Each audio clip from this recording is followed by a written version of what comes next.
ನಮಸ್ಕಾರ ಸ್ನೇಹಿತರೆ, ಎಲ್ಲರೂ ಹೇಗಿದ್ದೀರಾ? ಎಸ್.ಎನ್ ಕನ್ನಡ ಚಾನಲ್ಗೆ ಸ್ವಾಗತ. ಗೃಹಲಕ್ಷ್ಮಿ 11ನೇ ಕಂತಿನ ಹಣ ನಾಳೆ ಕೆಲವೊಂದು ಜಿಲ್ಲೆಗಳಿಗೆ ಬಿಡುಗಡೆ ಆಗುತ್ತೆ ಅಂತ, ಹಾಗೆ ಯಾವ್ಯಾವ ಜಿಲ್ಲೆಗಳಿಗೆ ಬಿಡುಗಡೆ ಆಗುತ್ತೆ ಅಂತ ಸಂಪೂರ್ಣ ಮಾಹಿತಿಯನ್ನು ಇವತ್ತಿನ ವಿಡಿಯೋದಲ್ಲಿ ತಿಳ್ಕೊಳ್ಳೋಣ. ಎಲ್ಲೂ ಸ್ಕಿಪ್ ಮಾಡಬೇಡಿ. ಮಹಿಳೆಯರನ್ನು ಆರ್ಥಿಕವಾಗಿ ಬಲ ಮಾಡಬೇಕು, ಅವರನ್ನು ಕೂಡ ಪುರುಷರಂತೆಯೇ ಸಮಾನ ರೀತಿಯಲ್ಲಿ ನೋಡಬೇಕು ಅಂತ ಸರ್ಕಾರ ಹೆಚ್ಚು ಮಹಿಳಾ ಅಭಿವೃದ್ಧಿ ಪರ ಕಾರ್ಯಕ್ರಮಗಳನ್ನು ಜಾರಿಗೆ ತರ್ತಾನೆ ಇದೆ. ಅದರಲ್ಲೂ ಈ ಸಲ ರಾಜ್ಯ ಸರ್ಕಾರ ಗೃಹಲಕ್ಷ್ಮಿ ಮತ್ತು ಶಕ್ತಿ ಯೋಜನೆಯನ್ನು ಜಾರಿಗೆ ತಂದಿದ್ದು ಮಹಿಳೆಯರಿಗೆ ಒಂದು ರೀತಿಯಲ್ಲಿ ಇದು ತುಂಬಾ ಉಪಯೋಗ ಆಗಿದೆ ಅಂತಲೇ ಹೇಳ್ಬೋದು. ಕಳೆದ ವರ್ಷ ಆಗಸ್ಟಿಂದ ಮಹಿಳೆಯರಿಗೆ ಈ ಗೃಹಲಕ್ಷ್ಮಿ ಯೋಜನೆ ಜಾರಿಯಾಗಿದೆ. ಇಲ್ಲಿ ತನಕ 10 ತಿಂಗಳು ಪೂರ್ಣಗೊಂಡಿದೆ. ಪ್ರತಿ ತಿಂಗಳು ಕೂಡ 2,000 ರೂಪಾಯಿಯಂತೆ ಮಹಿಳೆಯರ ಖಾತೆಗೆ ಹಣ ಜಮೆ ಆಗ್ತಾ ಇದೆ. ಅಂತ್ಯೋದಯ, BPL ಮತ್ತು APL ರೇಷನ್ ಕಾರ್ಡಲ್ಲಿ ಕುಟುಂಬದ ಯಜಮಾನಿ ಅಂತ ನಮೂದು ಮಾಡಿರುವಂತಹ ಮಹಿಳೆ ಮಾತ್ರ ಗೃಹಲಕ್ಷ್ಮಿ ಯೋಜನೆಯ ಒಂದು ಫಲಾನುಭವಿ ಆಗ್ತಾರೆ.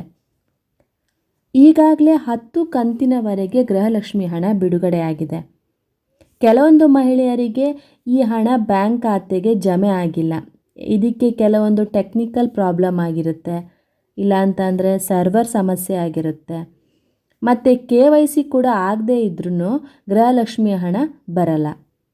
ನಿಮ್ಮ ದಾಖಲೆಯನ್ನು ಸರಿಪಡಿಸ್ಕೊಂಡ್ರೆ ಎಲ್ಲ ಕಂತಿನ ಹಣ ಕೂಡ ನಿಮಗೆ ಒಟ್ಟಿಗೆ ಜಮೆ ಆಗುತ್ತೆ. ಗೃಹಲಕ್ಷ್ಮಿ 11ನೇ ಕಂತಿನ ಹಣ ನಾಳೆ ಸರ್ಕಾರದಿಂದ ಬಿಡುಗಡೆ ಆಗುತ್ತೆ.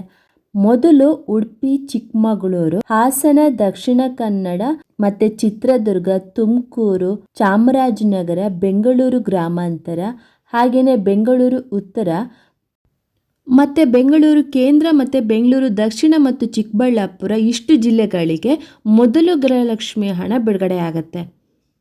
ಗೃಹಲಕ್ಷ್ಮಿ ಯೋಜನೆಗೆ ಅರ್ಜಿಯನ್ನು ಹಾಕಿದವರು ಫಸ್ಟು ಕಡ್ಡಾಯವಾಗಿ ನಿಮ್ಮ ರೇಷನ್ ಕಾರ್ಡನ್ನು ಅಪ್ಡೇಟ್ ಮಾಡಿ, ಹಾಗೆ ಬ್ಯಾಂಕ್ ಅಕೌಂಟಲ್ಲಿರೋವಂಥ ಹೆಸರು ಮತ್ತು ಆಧಾರ್ ಕಾರ್ಡ್ನಲ್ಲಿರೋವಂಥ ಹೆಸರು ಮ್ಯಾಚ್ ಆಗ್ತಿದೆಯಾ ಅಂತ ಚೆಕ್ ಮಾಡ್ಕೊಳ್ಳಿ. ಹಾಗೇನಾದರೂ ತಪ್ಪಿದರೆ ಅದನ್ನು ಸರಿಪಡಿಸ್ಕೊಳ್ಳಿ. ಹಾಗೆಯೇ ಬ್ಯಾಂಕ್ ಅಕೌಂಟು ನಿಷ್ಕ್ರಿಯ ಆಗಿದ್ದರೂ ಕೂಡ ಅದನ್ನು ಕೂಡ ಸರಿಪಡಿಸ್ಕೊಳ್ಳಿ. ಮತ್ತೆ ಮುಂದಿನ ಮಾಹಿತಿ ವಿಡಿಯೋದೊಂದಿಗೆ ಭೇಟಿಯಾಗೋಣ ಸ್ನೇಹಿತರೆ. ಧನ್ಯವಾದಗಳು.